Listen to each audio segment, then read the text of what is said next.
কি নটি? নদীর পাশে তো সভ্যতা গড়ে ওঠে, তুমি এই অসভ্যতাটার মাঝে কি করছো? ও মম, আমি ম্যাপে দেখলাম এদের দুজনের মাঝে উপত্যকা করে গেলে মোহনাটা শর্টকাট পড়ছে, তাই এদিকে ফ্লো নিলাম। ওহ গুড, তাড়াতাড়ি যাও, সমুদ্র হয়তো তোমার জন্য উথাল পাত। হেই, আমার ইউটিউব চ্যানেলটা সাবস্ক্রাইব করে দিও। করবো না সাবস্ক্রাইব, টাইম নেই, যা। পই পই করে হিসাব রাখতে হবে যে আপনার দুঃসময়ে কে ছিল না। এ ভাই ভাই, তোর চ্যানেলের নাম কি? সাবস্ক্রাইব করতেছি। উথাল করছে। আর হ্যাঁ দেখো, যেতে যেতে আবার কোনো উপনাদ জুটিয়ে ফেলো না। আরে ডোন্ট ওয়ারি মম, তুমি এসো। Bye guys. বাই।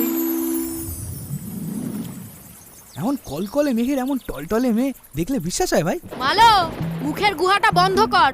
আজকে নদীর বিয়ে, আমার আবহাওয়া খারাপ করার চেষ্টা করলে মুখে বাজ মেরে দেবো। হ্যাঁ, নটি নদীর বিয়ে কার সাথে? কেন, তোদের উপকূলে আর কে আছে?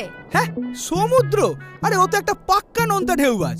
ওর অলরেডি কয়েকশো নদীর সাথে বিয়ে হয়ে গেছে। হ্যাঁ তো, অত বড় জলরাশির একজনের জলে পোষায়? আর জানিস না, পৃথিবীর 3 ভাগ জল আর 1 ভাগ বোকার দল। তো সূর্যোদয়ের তাপে মোট জলীয় বাষ্পের 3 ভাগ তো ওই সমুদ্রই দেয়।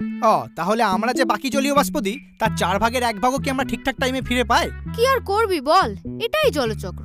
কোনো জলচক্র নয়, এটা আপনারা সূর্যতার জলচক্রান্ত। যাক, বুঝেছিস তাহলে।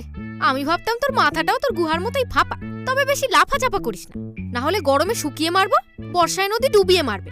ও আবার বড্ড বর্ষার জলে পুষ্ট।